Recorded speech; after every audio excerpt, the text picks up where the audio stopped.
Hello, everybody, and welcome to GoodTech, an ongoing discussion around ethics and technology. I'm Elizabeth Perry with Idka.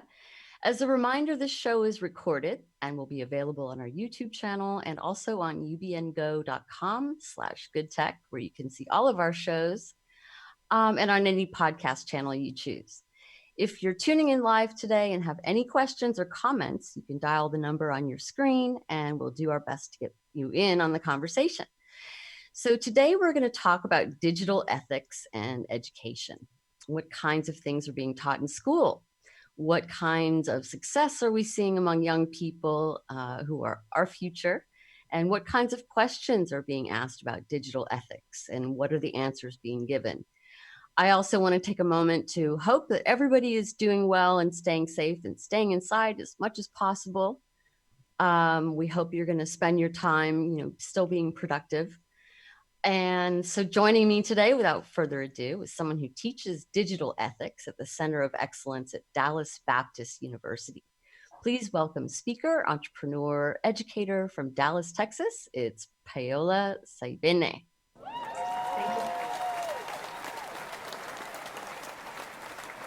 Thank you so Paola, much. thanks. Sorry. Thanks so much for joining us today. I know it's great to have you with us.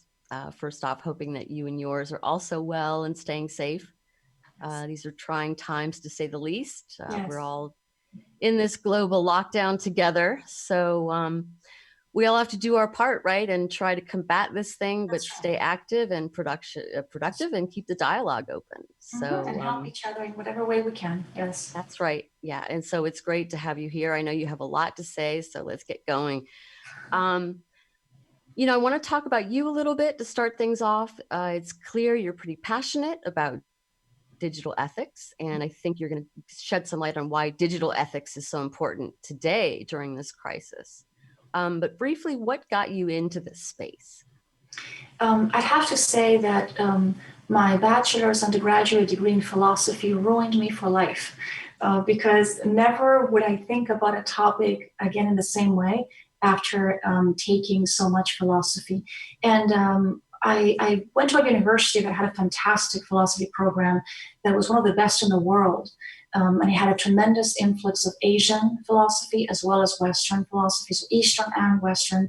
And the combination and the synthesis of that was just remarkable. So I walked away having been taught by some of the best minds in the world in the topics. From there, actually, I had a couple of careers. One was a literature and linguistics professor at the university, and then I also became a psychologist, and I worked in psychiatric wards, and I worked with abused children, and I worked with the elderly.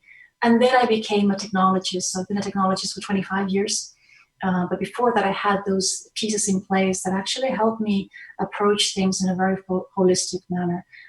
I'd say overall, what has me very passionate about digital ethics is the impact on people, and on people that haven't perhaps had a chance to understand all the nuances of digitalization, and it is an opportunity to educate folks and have them have a say in what happens in the digital space.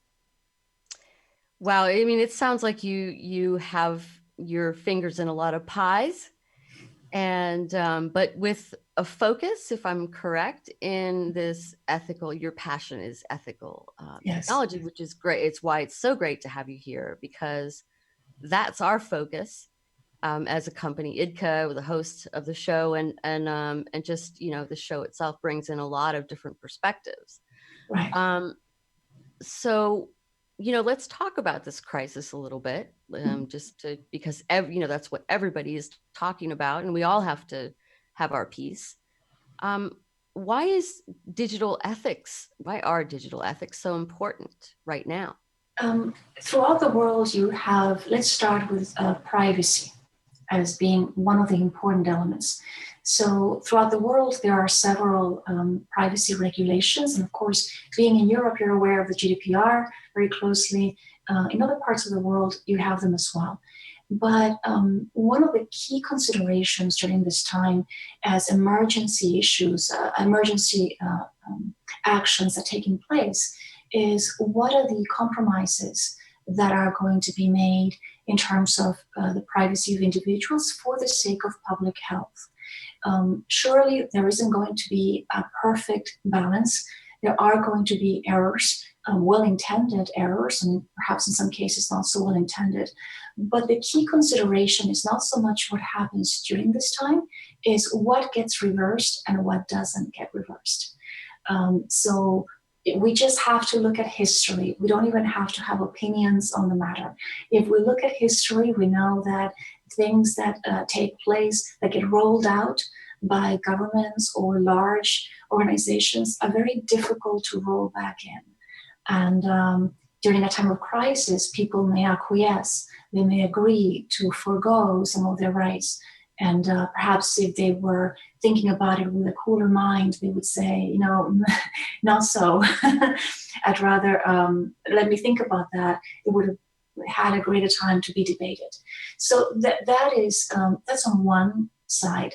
On the second side, I would say, on the second lane, one of the key concerns that I would have is when the anonymized data, health-related data that can be de-identified, as in many parts of the world it is, but it's not fully anonymized.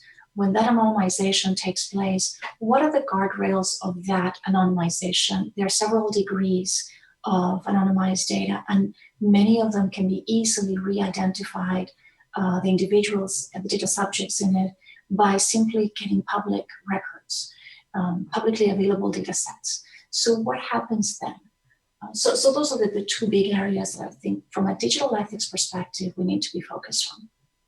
So what's happening right now? And let's be specific maybe for people that don't really understand, like what actually is happening that could be dangerous for those rights. There's a lot of sharing of data going on right now because under the name of research, a lot of these public regulations allow for data to be interoperable and to cross a lot of institutional boundaries and governmental boundaries. But the problem is that, at least in the US, the problem is that the HIPAA regulation that is quite antiquated has not caught up to the advances of technology. So in the name of research and helping with the development of vaccines, etc., there's a whole lot of testing and research and data manipulation going on that is honoring older regulations and not quite being bound by the dangers of newer technologies and newer uses and management of that technology. Can it be stopped? Should it be stopped? There's a separate dialogue. Is perhaps the more practical dialogue ought to be, what are we going to do right afterwards? How are we going to make sure that we put it back in the box to some extent, and then talk about better governance moving forward? Right, and for those of you who are not in the U.S., because we do have quite an EU audience, HIPAA. Just explain, very briefly what HIPAA is. Sure. HIPAA was meant to protect covered entities and to allow for doctors, for nurses, for health organizations to really be protective of the data. Now, I want to be very mindful, especially from a European perspective, what protection means. So in the US and in other parts of the world, privacy-related data is still being seen as something that you own, and that has to be protected more from a safeguard perspective. The GDPR opened our eyes to a different mindset, and the way I interpret the GDPR, having worked with it extensively, data is something that you are, right? So it is not something you own, but who you are. You are in the data. So the level of care, of protection, of mindfulness about what is done with you, which happens to be through the data, is a lot more comprehensive and a lot deeper. And that mindset then needs to have a more careful eye as to what happens with that interoperability of health institutions and organizations across the world as they're trying to combat the coronavirus. Thank you. Yeah, that clarifies a lot, and I hope for other people as well. You're teaching digital ethics. What's the course description, and and what's the goal for this class? The goal is to ignite in the students a real passion for questioning. So we start off with a baseline that is so radically different from one student to another. I have a ton of international students, which I love. I am an immigrant myself in the United States, and I always find a lot of resonance with folks that come from other parts of the world. And I'm always amazed at how they come and think that the class is more of a philosophy class, more of a legal class, which, by the way, we cover quite extensively. But if they walk away realizing you've really made us think so hard. A lot of people complain along the way, oh, this is so hard. It hurts. But actually, all it is just having to reflect deeper on our actions and on the actions of those around us and our governments and our peers, and have conversations about what the right thing to do ought to be, not just for ourselves, but maybe for those who don't have as much of a voice. And by that, I mean the elderly are not digitally connected, and a lot of things are being done with the data. Do they know, and do they have a say? They may not hop on virtual channels and have conversations about new laws or about best practices. So it is upon us to have a voice for them, or the children. Young children also are not exactly voicing their opinions yet about what is being done on the digital space with AI, with predictions, and the predictability factor is a huge one in our digital ethics class. We cover, every semester is different. So I have to change the focus, change the syllabus, change all of the materials to make it very fresh and very up to the minute type of information and focus. But last semester we focused on smart cities, and it was fascinating to study cities around the world and realize that nobody's reporting bad things from the connectivity of that. And surely that's not the case. It's just not being reported. So we went digging quite a bit and found some interesting materials. Yeah, I bet. And so what is the age range of your students? They tend to come from early 20s all the way to 60s in some Oh, cases. wow. Okay. And I have a lot of professionals actually now calling saying, when is the next class? Because I'm really curious. Once they realize how much we are applying the concepts to our everyday interactions, now it brings home the purpose, and they want to engage. So that's neat. Well, that's good to hear, because so many of us who are in this privacy space, Idka included, we started out our journey with this great, goal to educate people about the importance of privacy and ethics. And, I hate to call names out, but when you go on Facebook and you're talking with people in Facebook groups, or, your own groups, it just seems like people are they're okay with Yeah. giving away their privacy for free tools. So Yeah. I'm interested, from your perspective, who is interested in digital ethics and why? Interestingly, a lot of my students come in just because they have to. They've made my class somewhat a high recommendation. So they figured, okay, how bad can it be? They come in. So I want to say they come in without wanting to be in the class many times, but they walk away saying to everybody, you must be in this class. How did we survive without it, basically, because it just forced them to think so much. The ones that are interested are folks that are already thinking about their children or their grandchildren and the effect that all of this is going to have on them. The denominator, I would say, is the individuals that have known a world with greater privacy. and individuals who can still separate the physical from the virtual very clearly. Let's say they grew up without being plugged to the TV, without the social media. They grew up just like I did. You know, my generation and those older, we grew up without the gadgets. So we remember a time where you could be disconnected, unplugged for a few days, and it was perfectly all right. Not anymore. But the younger ones have not known that world. So now we work in the class at first creating the environment for them of a world that they never knew so that they can compare. And then in that world they never knew that was just physical, they begin to understand boundaries differently. And they understand that those physical boundaries work well with our bodies, with our minds. And how do we transport that to the digital space in an elegant way so that we're not violating those and we're not getting negative impacts from it? Mm-hmm. Fascinating. What I think our audience would also be interested to know what sorts of questions are being raised about ethics and technology, because you think about, you know, the level with which people understand or Yes. what level people are on as far as their understanding of ethics and Mm-hmm. technology. So I'm interested to know in a graduate program, right? Mm-hmm. Yeah. What sorts of questions are being asked? One of the really interesting ones that I wasn't expecting so much is what's the point? Mm. What's the point going through all of this if the onslaught of the rush into the digitalization is not something that they believe they can have an impact in just curbing at all? I come back with a lot of evidence that that is not the case.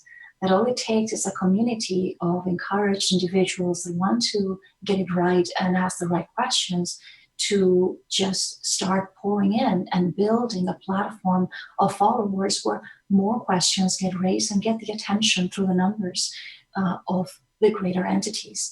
One of the I just thought of it as there's an Austrian organization called None of Your Business.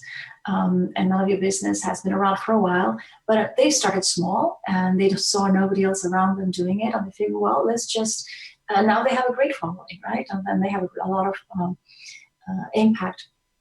Another question that is interesting, it comes from my African students. And to them, the level of trust that they might have with their governments is different from somebody, let's say, in Latin America or somebody in Asia or somebody in Singapore. And they wrestle with the logistics. How do we operationalize a vision of greater ethics through the digital space? It's a real struggle. That there is a big gap there on what's our role. We haven't seen anybody in our countries that are really pushing for this. So finding themselves in that spot is difficult. And lastly, I think the other question that comes up a lot is, well, how do I still keep my convenience and allow, I want to have it both ways. I want, as we say in the US, I want to have my cake and eat it too. And I love what you're saying, Paola, with let's just be super careful. Let's push back on the non-thought out digitalization. But I also love the fact that everything on my phone knows me. I walk into a place, I've got the right coupons. All my health record is accessible to me. The predictions, and people like that too. So we devise an exercise in which people really have to think hard, be very honest with themselves. Is it important or not? And then we walk them through. It may not be important to you, but are you truly willing to not discuss it because it is important to somebody else and we don't live alone, right? So if we are going to try as much as we can to honor the rights of those around us, then no matter what I do, I am impacting my neighbor. And by virtue of that, we just have to be more considerate. They do wake up midway, but it is very interesting just to see the faces, the consternation at first, like, is this too big? Can we even tackle it? Oh, yes, we can. One person at a time, if that's what it takes. Yeah, it's just so true. I mean, It's the one person, one person can make a difference. And yeah, I think it's great that you're having these experiences. And I guess I want to hear more, like, what are some of the stories of your students, and do you have any good anecdotes? I'm sure you have plenty. I have plenty of stories. Probably the sweetest story was, and sweet maybe is the wrong adjective, the most colorful one. I had a student from Asia who, very young, so he had grown up in a very monitored society, extremely monitored. Everything is calculated down to the type of facial expressions he can have, because it gets analyzed profoundly, and then predictions and are made upon his behavior. The choices in his life are set out, as well as the impact on his parents or those around him. So he struggled because he had never known a different world than that. And that seemed safe and okay. So he went to the stage of being afraid at freedom. Right? What do you mean nobody's looking at me? How am I going to behave if I don't have cameras constantly on me? Is it all right? Is there nobody seeing and interpreting my behavior? No, not at this moment. So what would you do then? And they didn't know what to do with that. And it was almost like a childlike expression of, wow, this is a world of exploration. And then coming back as the weeks went on to mindful privacy, and how, as he expressed it, I'm accustomed to the law from outside that has been imposed on me. Now I have a law inside as to how to behave. And that law tells me I should not do X, Y, or Z. I can be affecting somebody else for the sake of that, not because I have a power over me, a governmental power watching what I do. It sounds a little bit like when the wall came down in Berlin. That's right. It was a radical, and he expressed it. Others felt it. I mean, they were indicating the same, but the light bulb really clicked as to why we can add so many laws and regulations to our society that will never take away that inherent, as we would call widely around the world, that ethical core that tells you, you shouldn't do that, you shouldn't go there, think it through more. Have you considered X, Y, Z, right? So that is, I think, the greatest impact that the very AI-driven, logical-paced, critical thinking class can have on an individual that is more of an emotional reaction. Say, wow, I like this. This is freedom, when I can rule from within as opposed to have it ruled from outside. And we are in Dallas Baptist University, a Judeo-Christian organization, institution. So we then the question then came back to me with this person who said, I think that's the difference between having God and not having God. Right? God, believing in God, then you're believing in certain norms. When you don't, then you have to rely on a code that is outside and that is going to evolve, that is going to change, it's going to have opinions, and there's a difference. Fascinating again. So learning experiences and newfound freedom, maybe, for some of these students.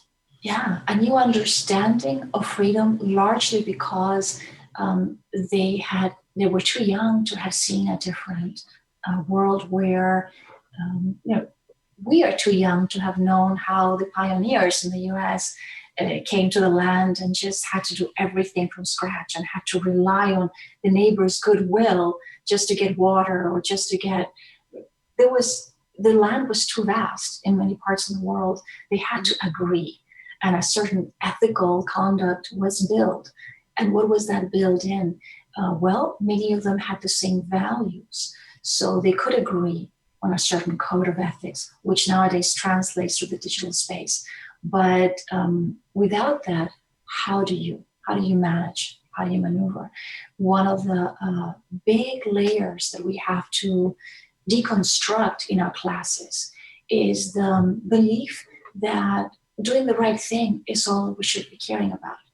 It's a beautiful belief, doing the right thing. But surely we're all going to disagree on what the right thing is when it comes down to your personal life, right? If I tell you, Elizabeth, you're consuming way too much power today. You're saying, but I've got 3 elderly people in my home to take care of. They're cold. I have to have the heat up. You know what? We're rationing. There's a pattern for the good of everybody else. We're just going to take that away from that choice away from you. There's a logical reason why, but the choice being taken away from you now enters a different space. Should we? Should we not? What are we referencing? What's the framework of referencing that can touch a value upon which that decision gets made? And we need to have a value conversation, a belief conversation prior to getting to the other platform. And how do you feel about regulation? I mean, do you feel like we should have a UN? Like, ask this question a lot, so forgive me, audience, because I do. But do you think that we should have like a UN for privacy or an ethical declaration, that kind of thing? Or what's your feeling on that? You know, I go back to history, right? If we studied more history, then I think that we would not repeat as many of the errors that we have in the past. Let's take a look at the Roman Empire, right? And then how that ended up imploding. Massive regulations across the board with various populations that are not coming from the same perspective are bound to have a limited scope and a limited range, in my opinion. They're going to implode at some point. It is individual adherence, individual communities' adherence to something that resonates with them is more valuable. Signing up, when you want employees, let's put it in a company perspective, you can have all the policies and procedures in the world and impose them on your employees and lock them down. Is it going to work? Yes. Would it foster productivity and greater loyalty from the employee as a result of that?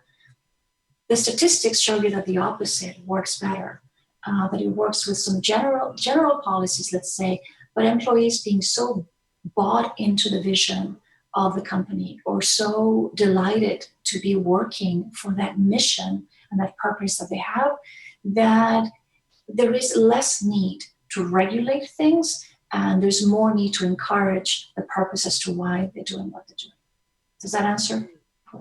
Yeah, that definitely answers my question. And I think that's it's a really good way of looking at it. I think that it's it's kind of like the argument from nationalist point of view as opposed to a globalist point of view, where we need to embrace our differences and realize that we are different. And then, there are 2 extremes, yes, but there's got to be some way to compromise as a global community, which we are now, especially with technology. There's got to be, it is upon us to really dig deep into how to get that done. Back to your question about the students and the questions that they pose. At the end of the semester, they're invariably asking the same question, which is, now, how do we end up agreeing?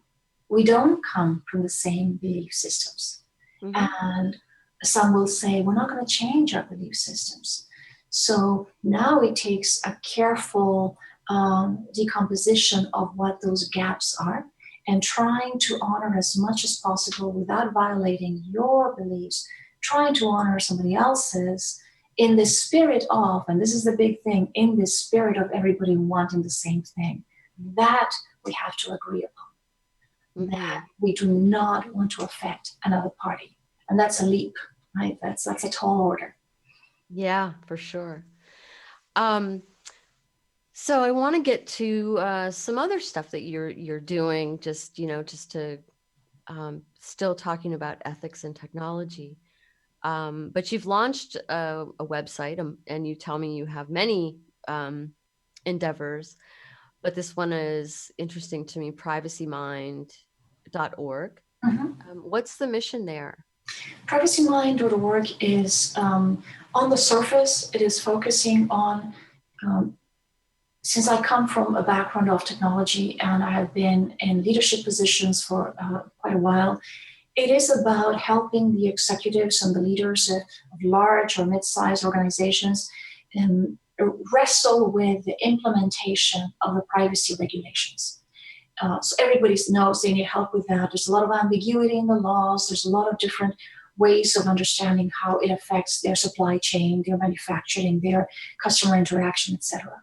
But the platform is openly, and I mentioned this to the folks that come to the workshops, they're in-depth workshops, but the mention is, listen, the overall umbrella here at the same time as the core is digital ethics.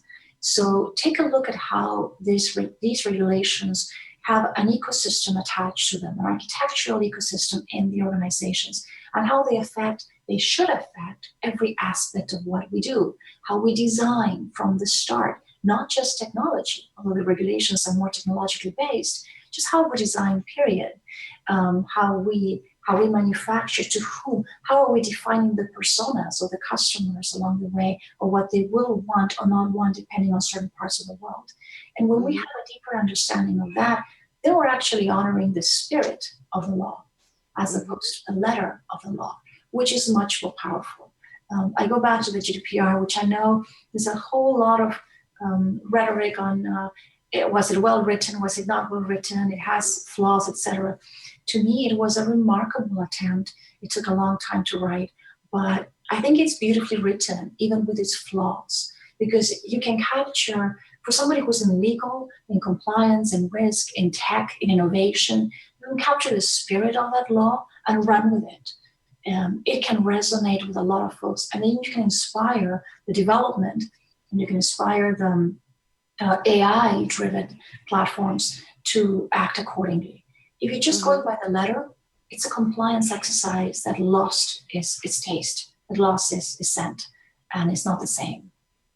So go ahead. Sorry. So just as a way of summarizing, the Privacy Mind workshops infuse that spirit of these laws, so people walk away realizing, I get it now. I know why I have to do what I do in my company, because it matters in more areas than I thought it would.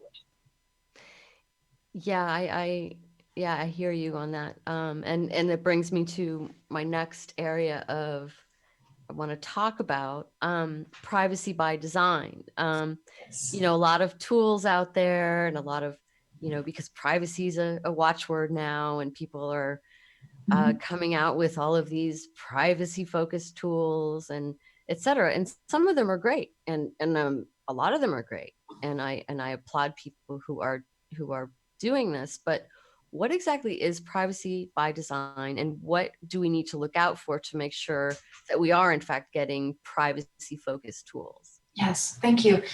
Great question. Privacy by design has a heavy focus on technology development, although it really ought to be campaigns, marketing, anything that you do. But by design meaning, are you being mindful of some of the basic principles that started with some folks in the audience might be familiar with the OECD principles of privacy. They came out more than a decade ago, and hardly anybody listened to them. So that's why the laws had to come in full force, saying, okay, now we're really going to tell you how you need to design these things, because it's been a mess. You're passing data back and forth without care. It's limitation of use.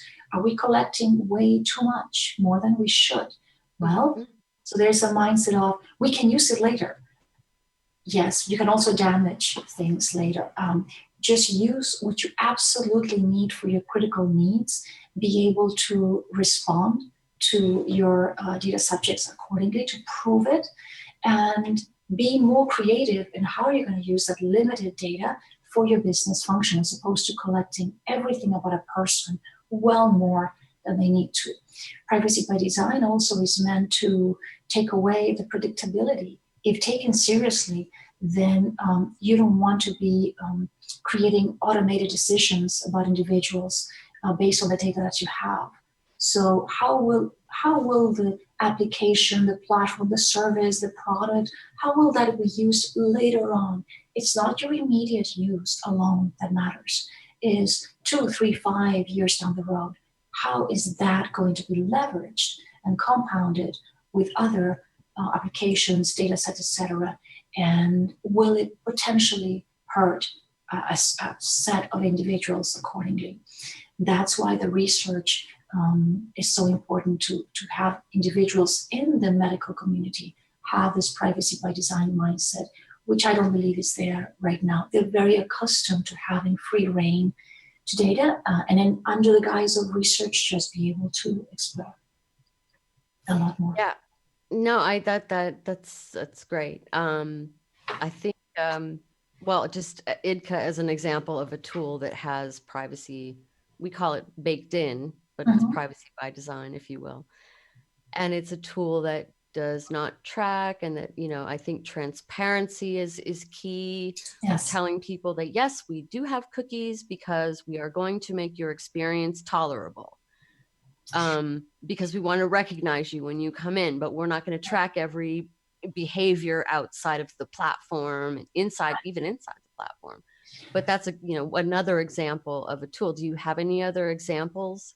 Yeah, and I would say that the tools are really not addressing privacy by design. So the tools are creating guardrails for the compliance with privacy regulations. Privacy at its core, although the applicability is largely in the tech space, privacy is a lot bigger and broader than that. So the tools that come out of the tech space are really meant to look at it from a security perspective, which is very different from privacy, and also are meant to allow for compliance on the privacy side. Whereas the thinking, the governance, the programmatic, the procedural aspects of the business that are not necessarily tech-driven or tech-based are the real ones that will withstand that privacy by design demand. So there's a whole lot of confusion when people think, I can buy all these tools and be set. Not quite. You actually have the laws in the GDPR is asking you to think it through, so that even without tools, your mechanisms and your transport and your amount and the use of the data remains within the spirit of the law. Then you can add tools afterwards, such as the cookie, which will be very important for the e-privacy law, and that further comply. But it's got to be thought of backwards. And that's not very taught. I mean, Gartner does a good job at Gartner, for those who are in tech, as an enormous or company that does a lot of analysis and research and recommendations. And they have some great individuals there that are teaching it well. But it's a hard space because the tech folks didn't grow up thinking privacy. Cybersecurity folks are not completely equipped to deal with privacy. This is not PCI. This is not protection of data because they can steal my financial information. It's not that way. This is about, if I, Elizabeth, know that I don't know your name, but I know that you visit a certain restaurant on Saturdays, and that you got onto that plane that month, I can draw all kinds of conclusions and predictions about you that with combining with other public sets that invade your privacy. So it is different. Yeah, I think there are platforms, tools, meaning, like I use Idka as an example because that's the company I work with. It's a communications tool. It's a communications platform that allows you to stay connected, but nobody tracks. Nobody knows, the people that have the platform don't have your information. Yes, perfect. They don't sell it. They don't share it. Right. They don't abuse it. Yeah. Yep. And I think there are tools out there that are trying to be private, to have privacy by default. They do. There are fewer than those that are just attacking it from the other space, in my opinion. But yes, I mean, there's an organization, there's a company. We're not advertising. here. I'm not advertising anybody, but there's a company called Mimity that has done it right for a long time. Yeah. They've been doing privacy for 16 years, and the individuals helping design everything are privacy officers or were privacy officers at some point. So that, Right. that tilts the outcome. Right. So, you talk about I was reading through some of your published stuff on the website and things that you've been talking about. And I want to talk about the cost of being ethical. Yes. Is it expensive to be ethical? It is very expensive to be ethical. And how can people minimize the cost and be ethical at the same time? Or is there an answer? That's a fabulous question. So yes and no. If you are, and again, let us assume that we're agreeing on what ethical is, right? So we haven't gone through the course of the session to decompose that. So being unethical becomes very expensive at the obvious point of lawsuits. That's a given. Being unethical brings you the tremendous ability to derive revenue from the greater knowledge of individuals and their actions and their behaviors that will never go away.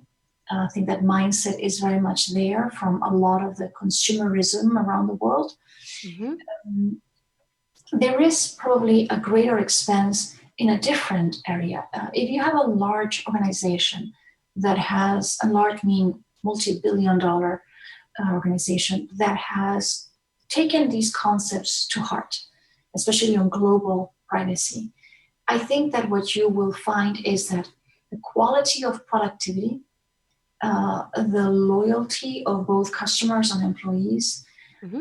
and the further understanding of good governance are elements for resiliency and success, qualitative success across many years that maybe is not often quantified.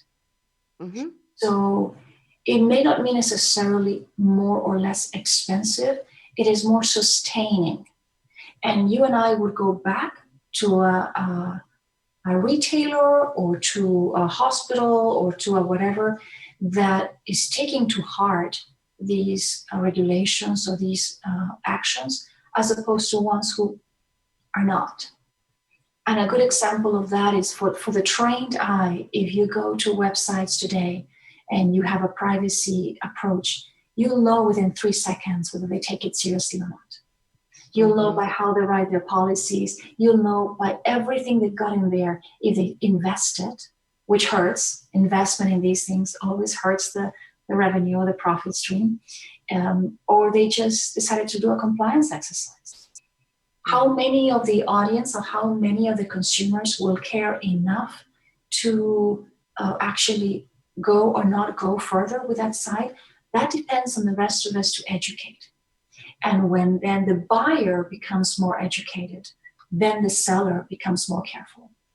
Mm-hmm. That's a really good point. And I think, I just wrote a piece.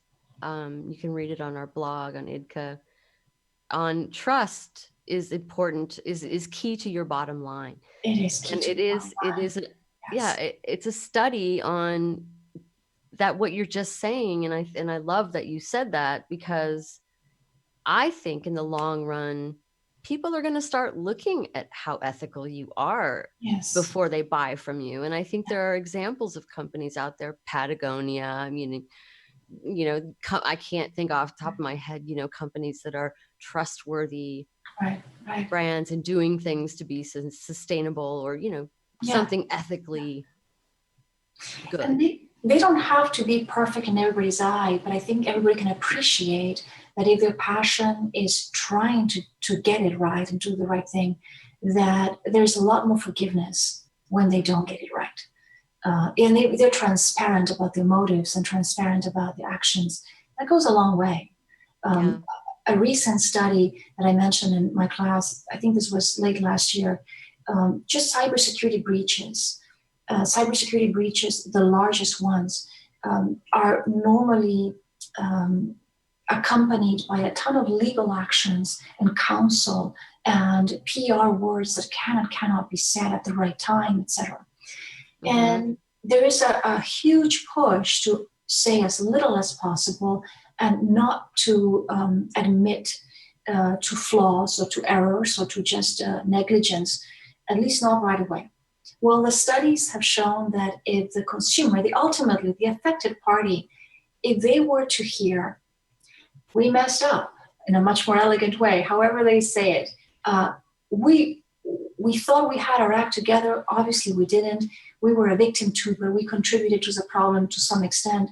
We're truly, truly, truly sorry. This was, well, I don't know, we're just so sorry that it has impacted you. 40% of those consumers would consider going back 3 months later to that business. 40% is a large number. When there's no apology, no sincere apology that can be trusted, no immediate dialogue, then those consumers don't come back for a very long time or at all. So back to the trust issue, you will trust an individual that says, oh my goodness, I really, really messed this up. Forgive me. I'm not planning on doing this again. I don't want to do this again. I get the impact that it had on you. You can probably stomach that. You can get over it. When is there no admittance of it, then yeah, it's hard. Yeah, it's a shame we don't see more examples of that, though. I mean, you know, we all know who we're talking about here. I think with some of these data breaches, big stories, hint, hint. You know, that they're not perceived as being honest. Perceived, right? And you know, and that for me is a problem. That for a lot of people is a problem. But for other people, they're willing to say, well, you know, it's easy, it's free, it's this and that.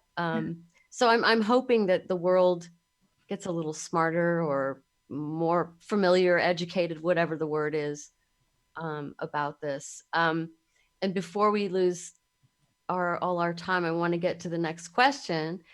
So as an educator, are you optimistic about the level of education people are getting in general?